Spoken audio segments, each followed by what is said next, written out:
and welcome to YourTown television program. I'm your host, Paula Joy MacNab, and I'm venturing into something that I really haven't done before, which is politics. Oh boy. I'm doing this because I have met, I think, someone that you want to hear from. I think you want to hear what she has to say. I think she's a new voice in the community and brings some opinions that I'm interested in and I think are going to make a difference. So I would like to introduce Lisa Sawhney, and Lisa is running to be the mayor of Seaside, California. Seaside, wow. Lisa, welcome to the program. Thank you. Thank you for being here. So I'm going to dive right in, as I do, is why mayor? Why mayor? And like you, I haven't dove into politics before as well. So this is something that's passionate for me. I've seen things in Seaside since I've lived in the community, and I really believe I can bring a change and a new approach to some leadership and to some of the issues that Seaside is facing. Things like working with FORA, no matter what it becomes in the future. I know that Michael was just on and was speaking about the JPA and whether FORA continues or other entities take over. In addition, affordable housing, and what does that term really mean for us within Seaside as well as the peninsula?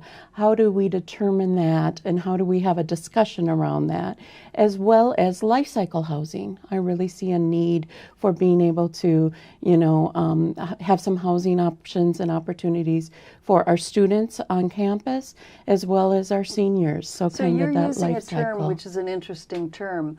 Life cycle housing. So tell me what you mean by that, because housing is such an important issue here because we are such a community on the peninsula of a lot of wealth and also tremendous poverty. Yes. And so what does life cycle So housing mean, So it's Lisa? not just that everybody has a house. Maybe we have townhomes. Maybe we have tiny homes. We have different opportunities, different spaces, and different spaces, different housing options for people.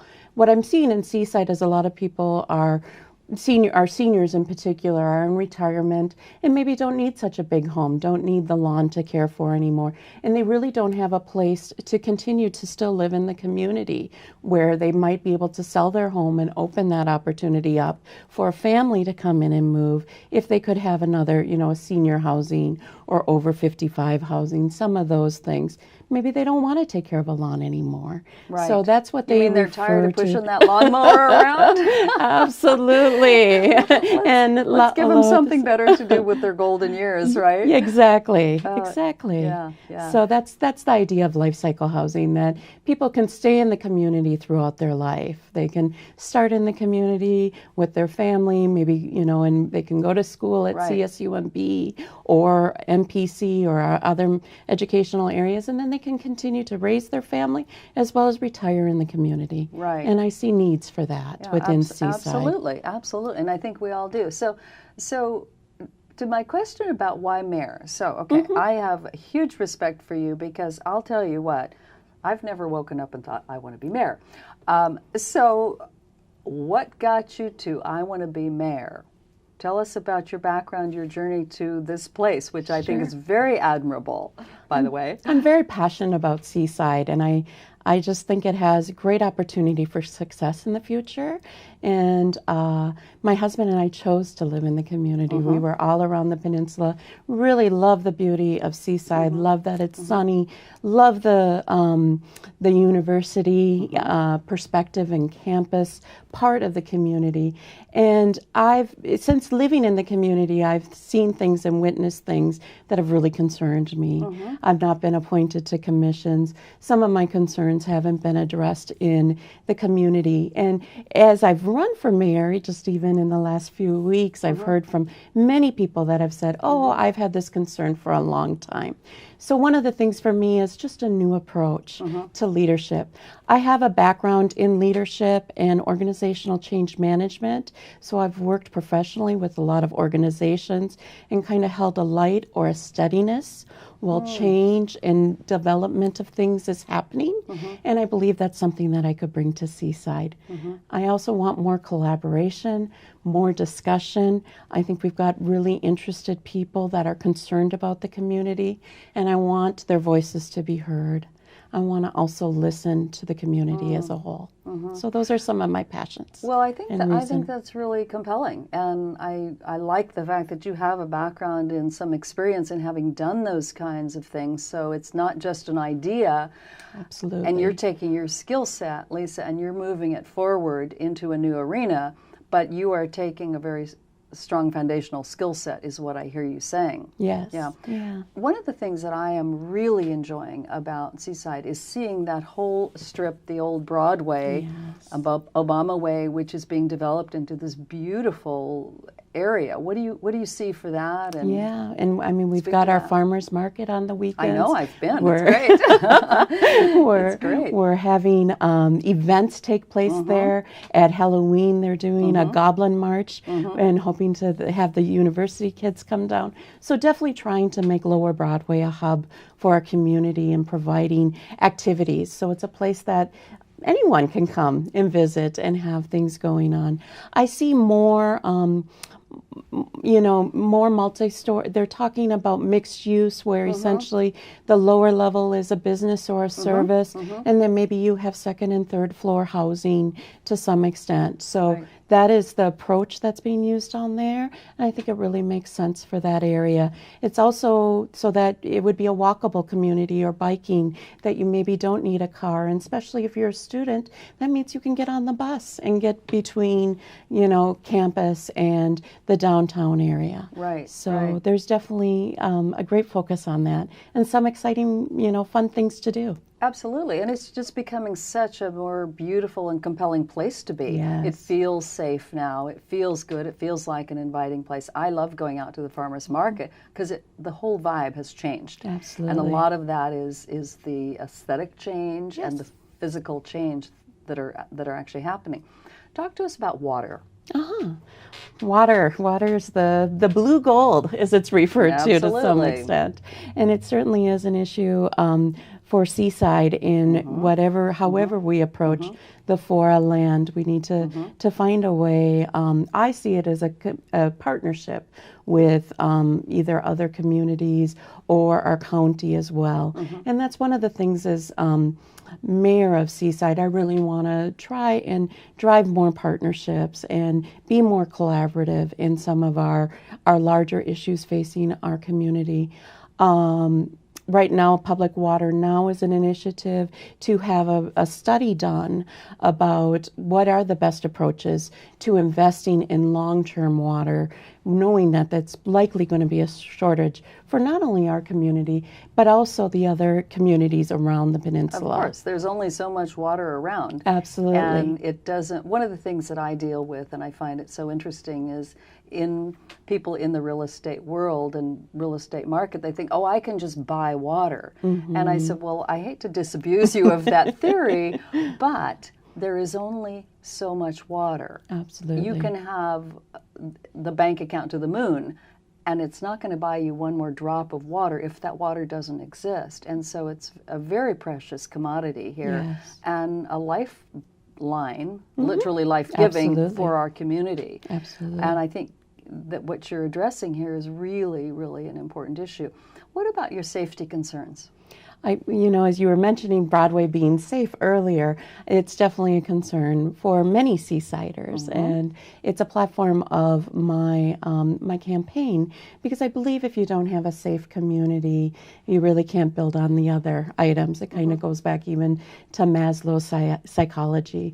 We need some of the basics, even food and water and safety, before we can build and look at some of those other greater improvements. So I have been working with the police chief, the new police chief. He's been in for about, I think it's 6 months, but Last week, I think it was 5. So don't quote me on the number.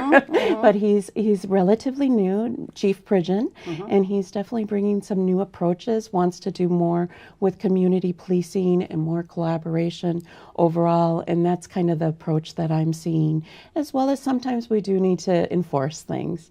And so ensuring that safety for our entire community and that we have the backbone of our enforcement, as well as trying to approach some of our issues on a more community level.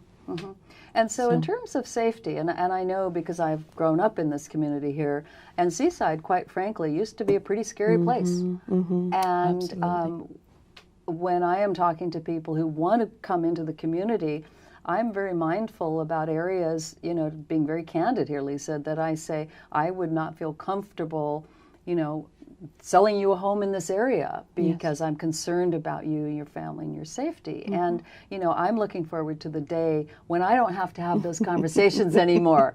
So and I'll put that down as a challenge to you. And I can relate to it. It is something that my husband and I both looked at too when we were looking at moving. And you know, we also see the change in the shift in Seaside overall. And there's more to be done. I think we're definitely in the process of doing that. And again, I feel that I can hold the light for some of that, along with our other key members of our team to really to address the safety and ensure that our community continues to improve upon its safety. Right, and so you talk also about give us the 4 pillars of your campaign, if you like. Sure. The 3 pillars are. 3, excuse me. Yep. And it's Seaside, and I went with the letter S, so it was easily memorable. Safety, stewardship, and success. Okay. And go ahead. So talk about stewardship. What does that mean to you? What is that? Sure. Stewardship for me is about not making decisions just for today, but also thinking longer term, thinking about, you know, even 5 years, 10 years, and 30 years out. You know, essentially some of the decisions we're making today for our children that are in our schools are going to be things that they're going to still be, you know, experiencing and maybe even funding if it's bonds or things of that nature. So that's what I mean by stewardship. Making some good decisions about some of our public spaces and our public uses that will continue for generations. So that's what stewardship means to me. Right. And you and I've talked about you're passionate about education. Absolutely. What does that look like to you? I'm a lifelong learner, and I think it's a wonderful thing when we can encourage others to be as well. So I also want to have a stronger collaboration with our school district and PUSD. They educate so many children within Seaside. And, you know, the high school is obviously there. Just really want to encourage that. And then we've got the CSUMB College. So really fostering the idea that we are a university city, that we are about the diversity and the innovation that is happening there, and that there's a partnership with both the city as well as the university. So, Lisa, how will you do that one task? It sounds very powerful. It sounds very important. How will you as mayor do that? With the school district, one idea I've had is I would really like to have, I think it's a committee. I don't think it needs to be a commission, but a committee that's really in partnership so that there's a way for people. One of the things I hear from Seaside a lot is people don't want to speak themselves individually.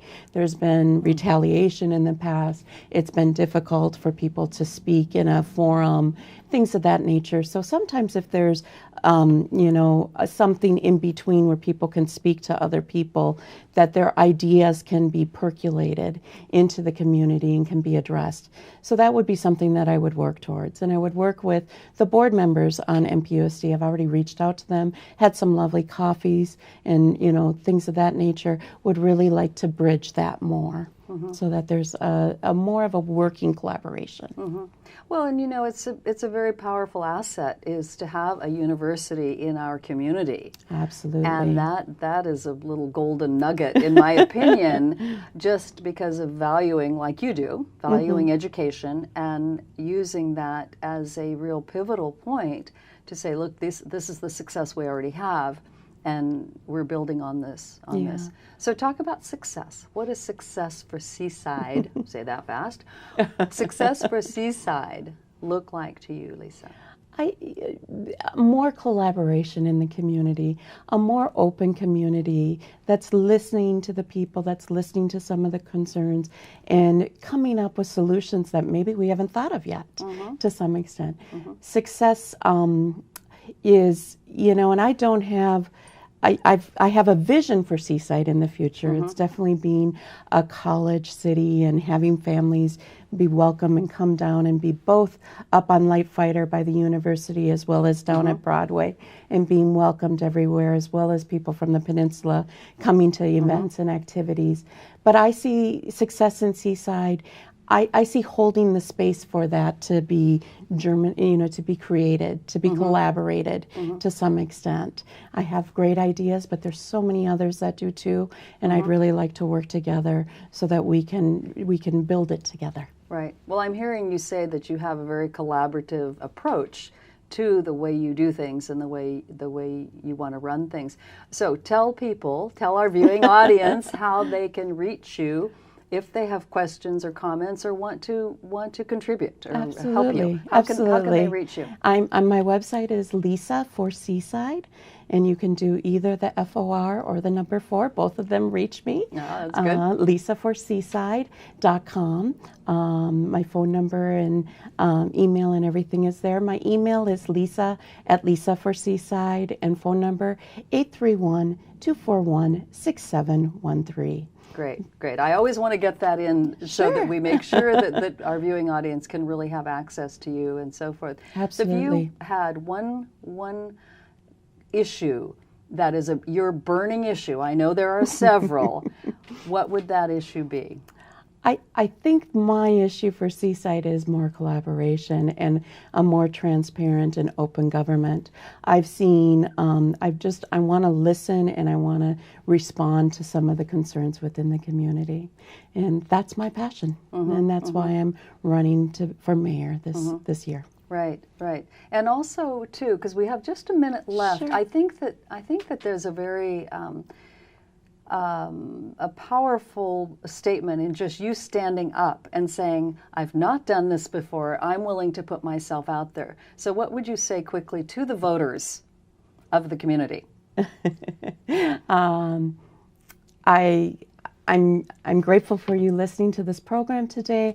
I'm very passionate about Seaside and its future, its success, its safety, as well as providing stewardship for our community, both within Seaside as well as the peninsula. Yeah, beautiful. Lisa, thank you so much for joining us. I really appreciate your time, and I wish you every success on this campaign. And to our viewing audience, pay attention. Here's a bright young woman who can make a difference in your community, and a community that is so pivotal to our entire peninsula. It's the growing community. It's the community where there is opportunity. There's a lot going on there. So I urge you to get involved and contact her. Ask her questions. Ask her the tough questions. And thank you for joining us on YourTown Television. I'm your host, Paula Joy MacNab. Until next time.